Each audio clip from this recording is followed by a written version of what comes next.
Okay, hello everyone. Jean-Marie Ishimwe is my name, a journalist by profession, and today we are going to have a very good discussion about the role of technology in the education sector, particularly in the university sector. And I have my colleague here who will be introducing himself first. Thank you so much, my host today. My name is Cleophas Uwer, student at the University of Nairobi. Yes, thank you very much, Cleophas, for agreeing to be part of this interview. So as you know, since COVID, the education sector was affected, and there's been new ways of kind of continuing with studies. I'd love to ask you a few questions, particularly how has the widespread adoption of video conferencing like Google Meet and Zoom influenced positively education in universities? Thank you very much.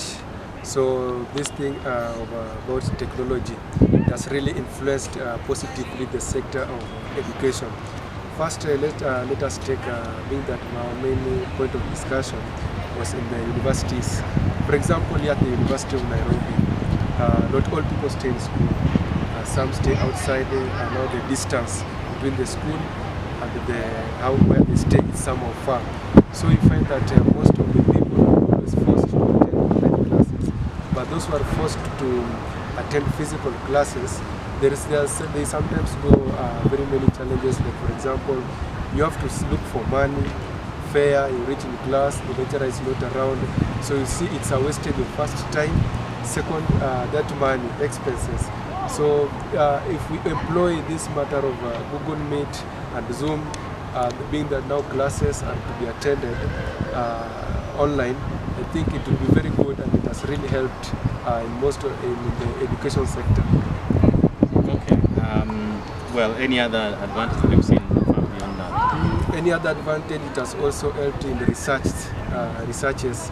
Like for example, I cannot go there to the library to look for things that are not there. Maybe I go there, I found it congested, students are many, and the library is small. So I can go in the internet, in the Google, I can Google for something, and I get it right there without going to the library, without going, for example, in other places in doing research. So I can do them online without any disturbance. Okay, great. Well, as much as there's a lot of positives, there's always negatives with something. And I know part of it is that sometimes there's always that disconnection when you're not studying from school and you're not meeting with fellow students. But what do you think are some of the very main challenges with this adoption of Google Classroom, Google Meet, Zoom as ways of accessing education? One thing, it's somehow expensive, because you have to pay for it. Let's say you have a class that is going for 3 hours, 2 hours.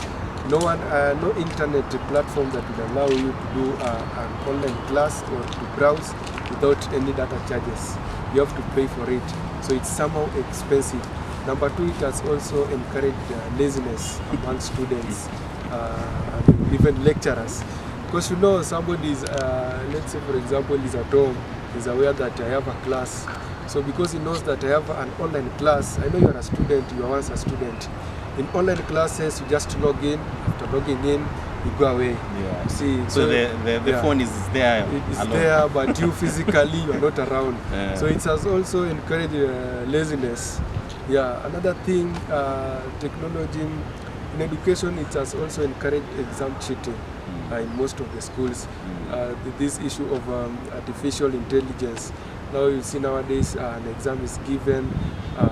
Students don't do research, they just go to the internet, they Google things, and the answer just comes automatically without using a lot of energy, without doing most of the research. So you find that when you are now taken to the field, you cannot do anything that is pleasing because you are depending in the internet to do for your research and to give you everything that you need. Basically you're not putting any effort to learn. Every answer is on the internet, so you're using on the internet. Very much. And you talked about even lecturers being lazy. What did you mean?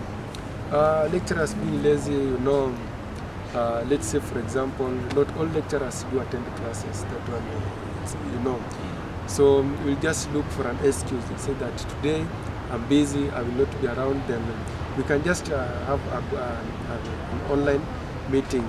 And not that is that busy. No, it's just okay. So because he or she knows that if I attend an online class, the class rep will just write I attended. But now when you look at in real sense, the things that he or she is teaching and the time that is used. Let's say for example he or she was to use 3 hours. We just come for 30 minutes, then teaches, then goes away. So the class rep will just write attended. So see, it's things like this. Okay, so thanks. Well, so you're saying there's of course positive things, there's negative things, some of them affecting the students and also some affecting the teachers, the lecturers. Maybe thinking about, this is the last question, the future of education seems like it will not be education in person all the time. There might be a combination of in person and online. How do you think this can be better improved, particularly where you have to combine the two in the wake of this technology? The more the years go by, the more things will continue changing. Like let's say in this case, now the government has this thing called the CBC. No CBC, you do things that are best in. And with the current technology, it's going to reach a time that now people will not be going to class. Just go, you attend your classes online, you do exams online, so everything is done online.